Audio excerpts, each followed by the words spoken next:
a exemplo do que nós estamos fazendo, nós já trabalhamos através de Joana de Ângeles as fugas psicológicas, trabalhamos depois a preguiça, e agora nós vamos iniciar hoje o trabalho sobre o medo. O medo é um instituto que todos nós trazemos em nós. De alguma forma, todos nós temos medo de alguma coisa. Em princípio, é até natural a existência do medo. Não é quando ele atinge um patamar, um estágio, onde traz para nós complicações ou tormentos de cunho espiritual ou mesmo psicológico. Então, o que nós vamos procurar trabalhar inicialmente é o medo na sua extensão, de acordo com o que nos propõe Joana de Ângeles, não é?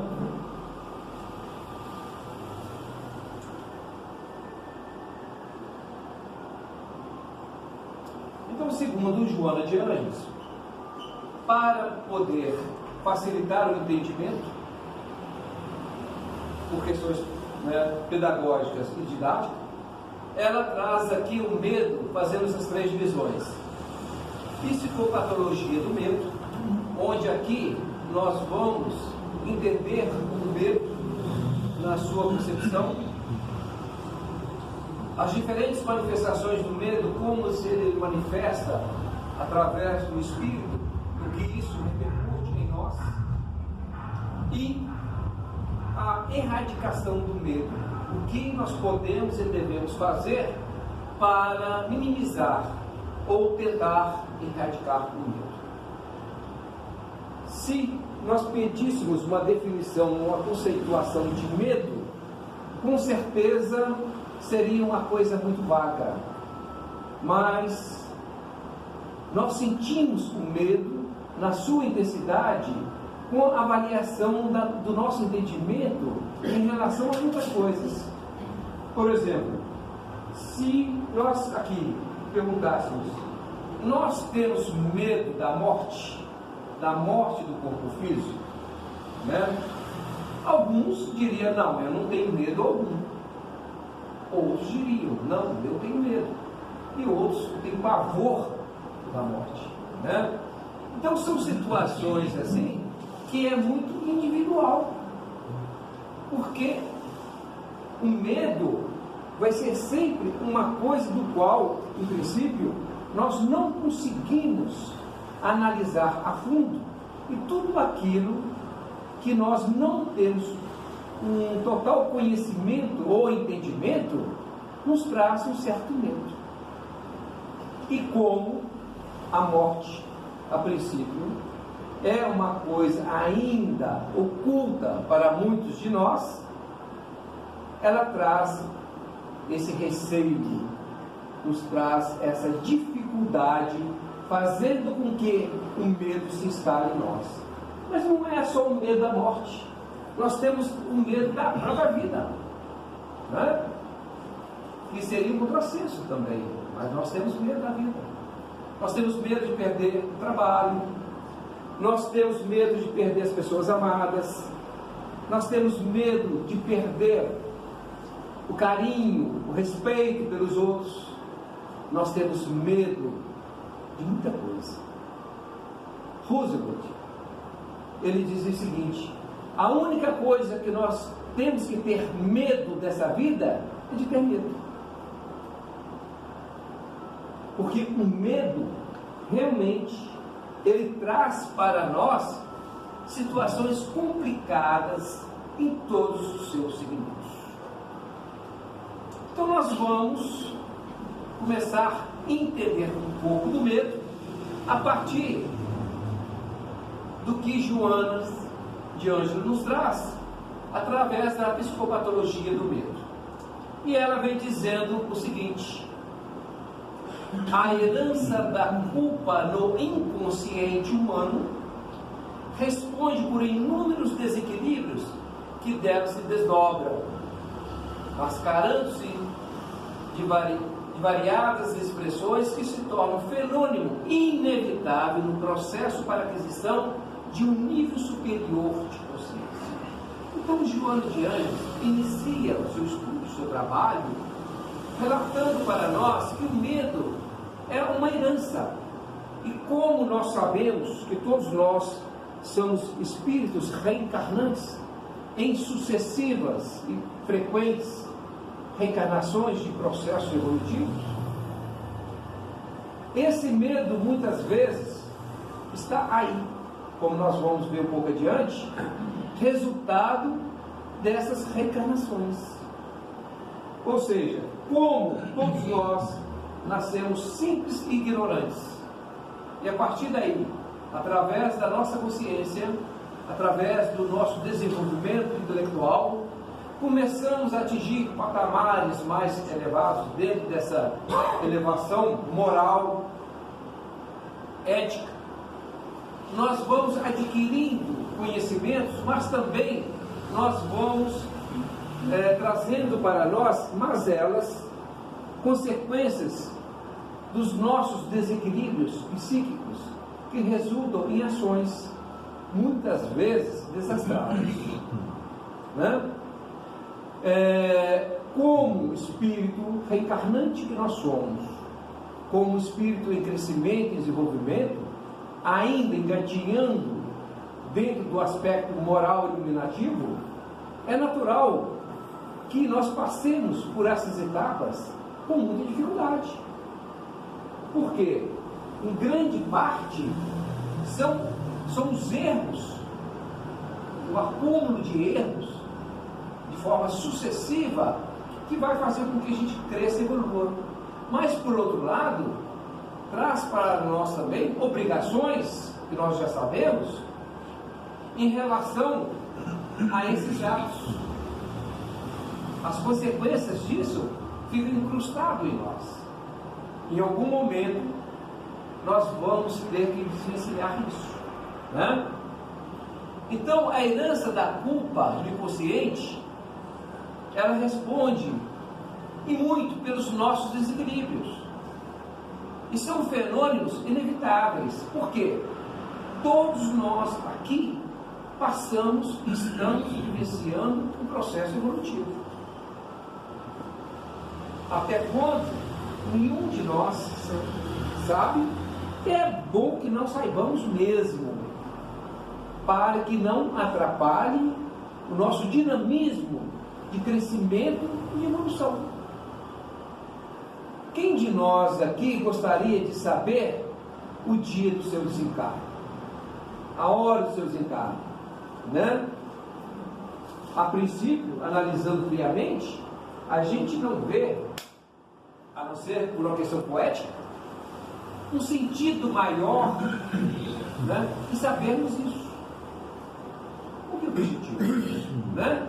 O que importa é nós aproveitarmos a cada dia, a cada minuto, a cada segundo da nossa existência, procurando dar o melhor de nós enquanto espíritos, para buscarmos o nosso crescimento, o nosso desenvolvimento. E, por sermos ainda aprendizes, né? Nós somos aprendizes de uma vida superior, moral, intelectual e espiritual. Então é natural que esse processo ainda esteja muito preso em nós. Anteno, aquela herança ali é a herança de outras encarnações ou de hoje? De outras encarnações. De outras encarnações. Então quer dizer que... Não, mas nós vamos estudar de hoje também. De hoje. É dividido em duas etapas. A do que foi heranças passadas e herança atual a partir do nascimento. Ou melhor, a partir da fecundação.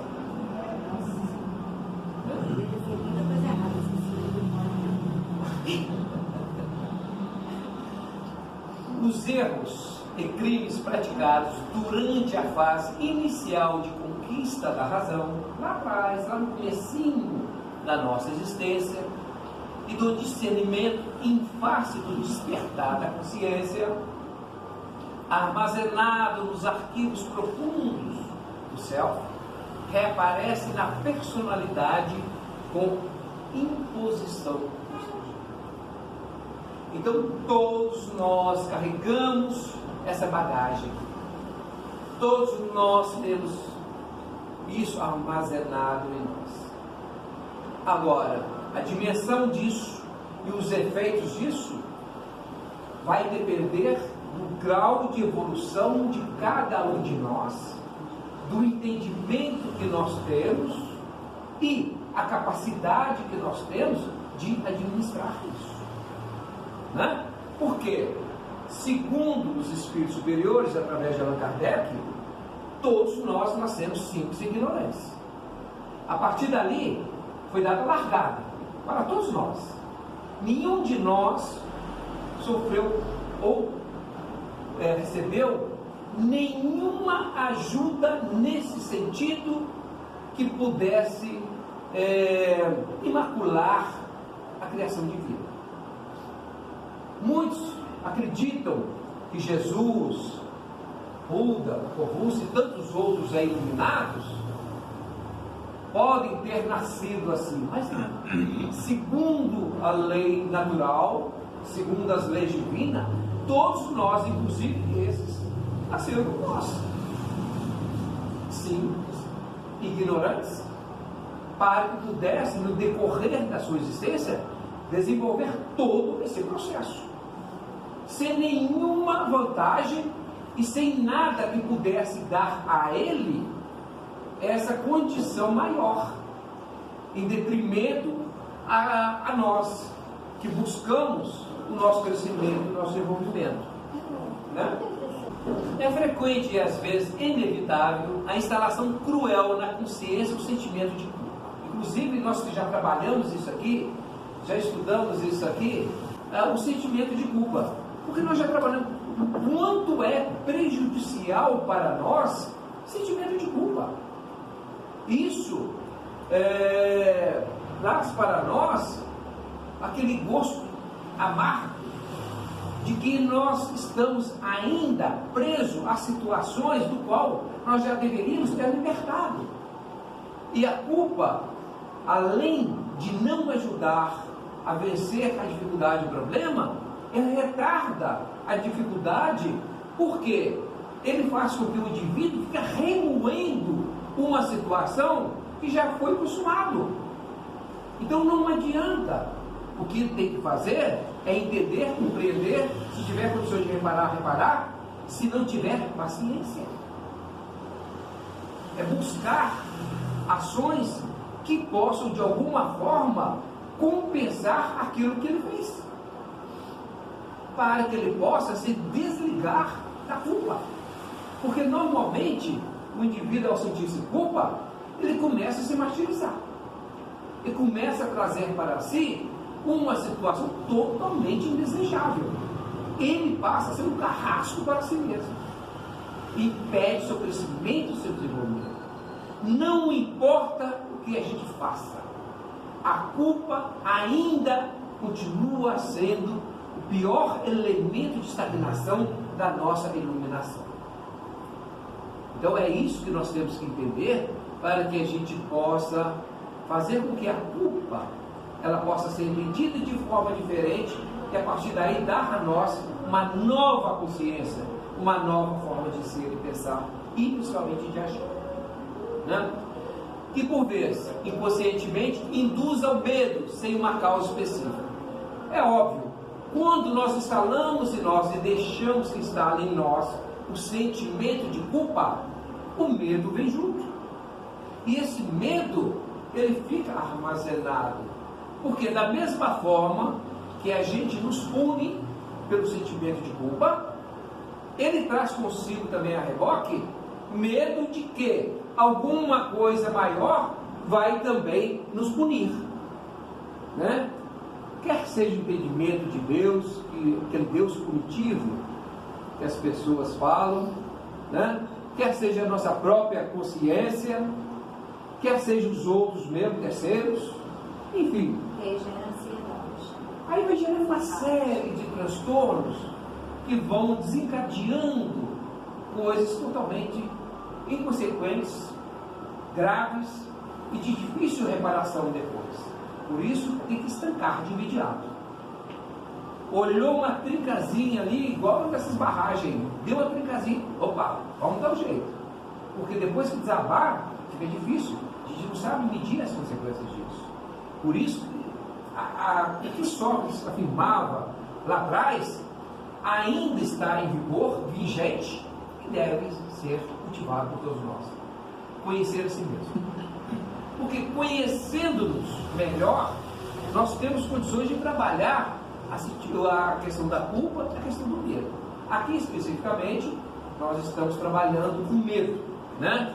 Então, como nós podemos trabalhar isso em nós? E aqui a gente percebe como essa questão vai ocasionando de reencarnação para reencarnação, e isso vai ficando armazenado no nosso subconsciente, e esse medo só vai rendendo, só vai crescendo, e isso vai ficando armazenado lá. E muitas vezes nós não sabemos por que esse medo. A gente tinha medo, não sabemos por quê, mas sentimos.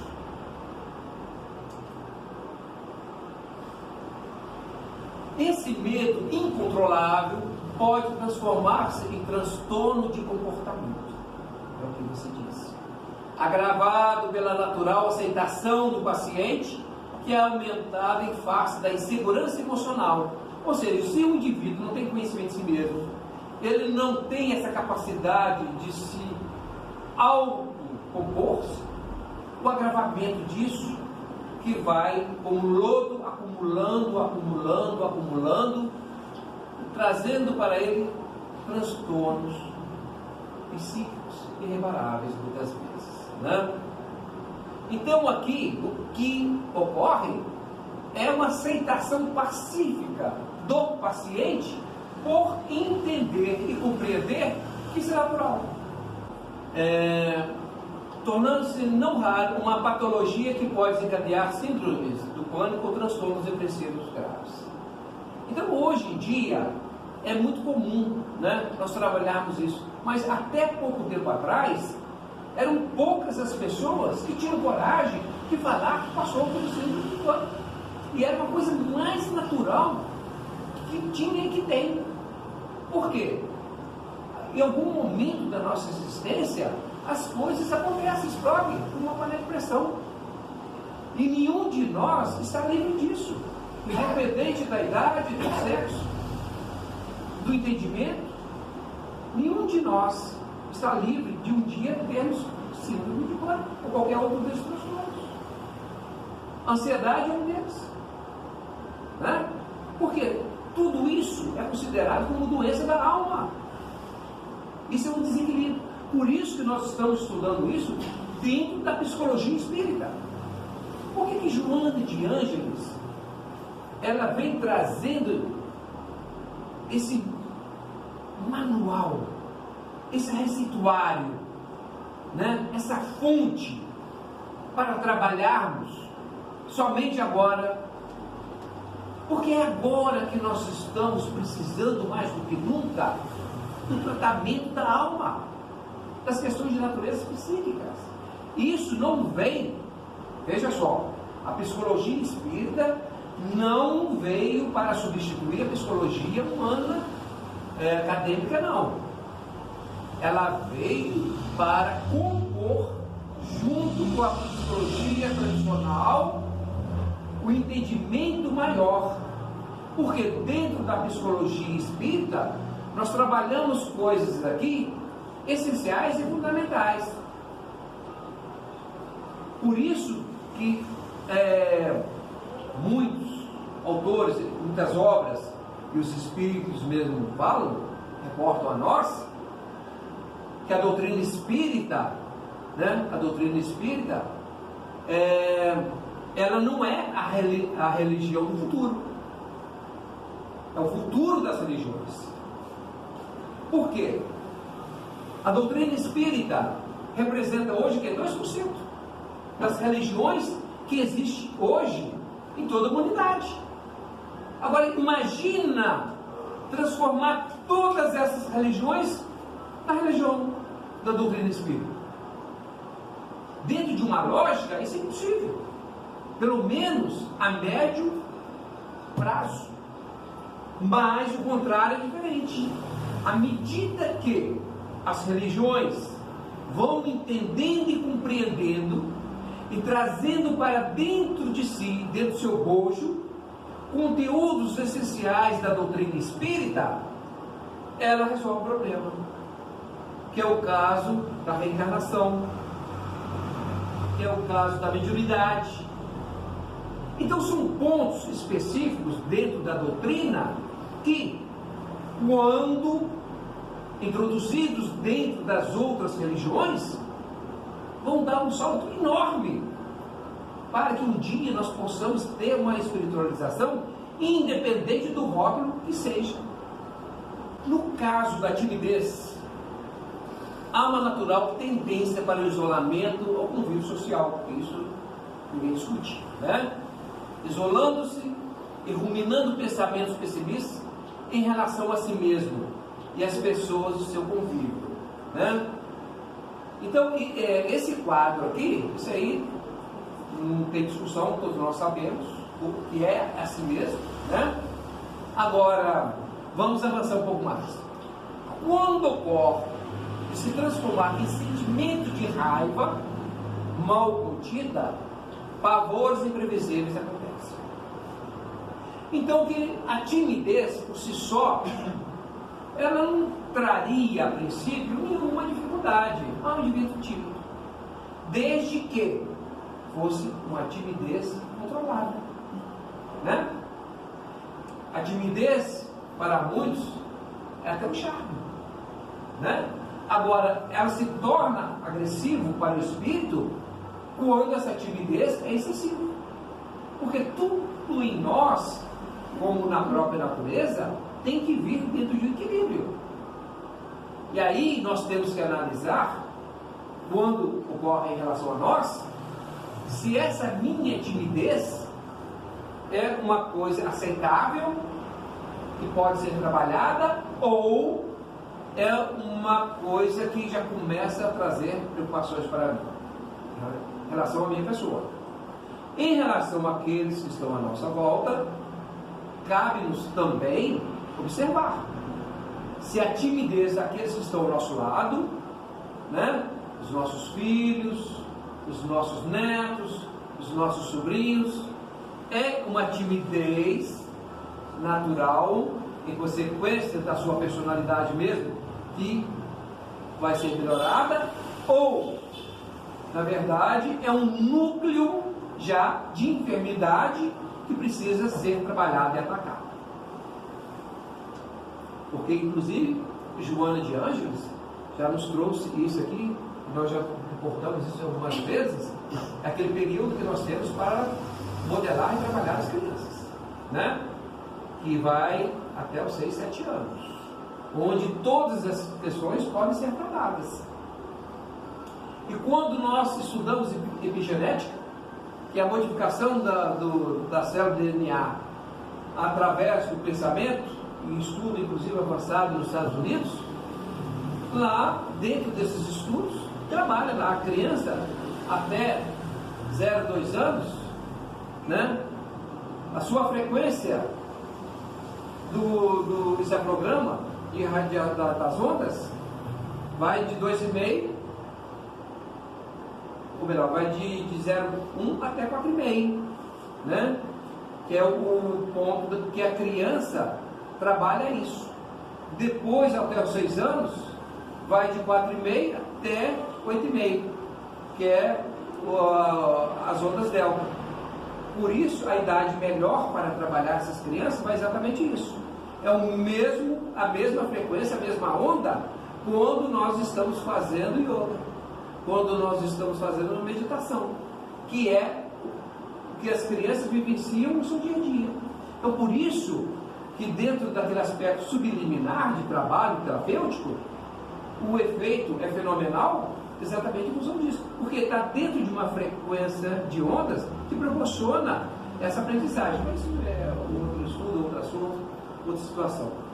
Então, aqui, a timidez, nós temos que tomar cuidado nesse sentido, para ver como que nós vamos trabalhar isso, né? Quando ocorre se transformar em sentimento de raiva, mal contido, pavor imprevisível, acontece. Então, quando chega nesse ponto aqui, já está no estado mais avançado. Então, requer realmente cuidados preventes para que isso não crie um complicador maior.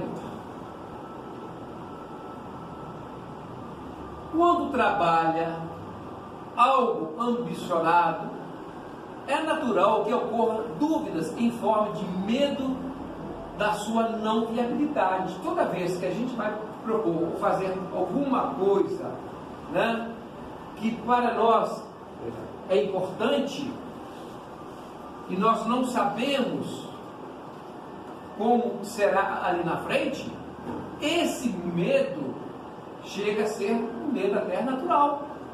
Quando alguém se afeiçoa por outro, né, e acredita não ser correspondido, né, é também um outro medo que ocorre, mas são medos diferentes, né? São medos inerentes à nossa insegurança, não uma insegurança doentia, mas uma insegurança em função da nossa pouca evolução mesmo, né? Em face da instabilidade dos fenômenos existenciais, dos quais nós estamos estudando, o medo ocupa um lugar de destaque, assim como ocorre com outros sentimentos.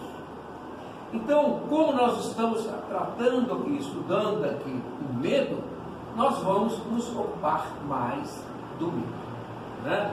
Dentro desses conflitos existenciais que são trabalhados por Joana de Ângeles.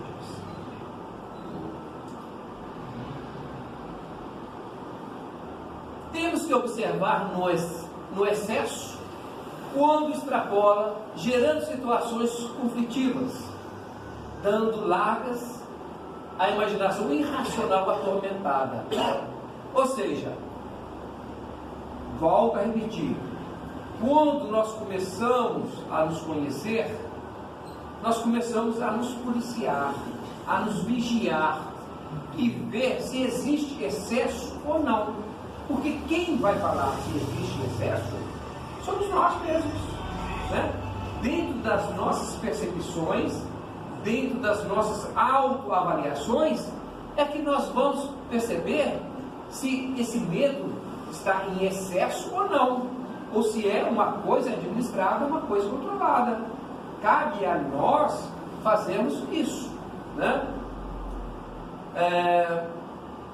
Dando largas à imaginação irracional, atormentada, propiciando ansiedade, sudorese, ritmo cardíaca. Identifica-se de imediato um pavor que assoma e ameaça a estabilidade emocional. Então, toda vez que há o excesso e começa a ocasionar isso com bastante frequência, e aí a gente vai fazer uma autoanálise.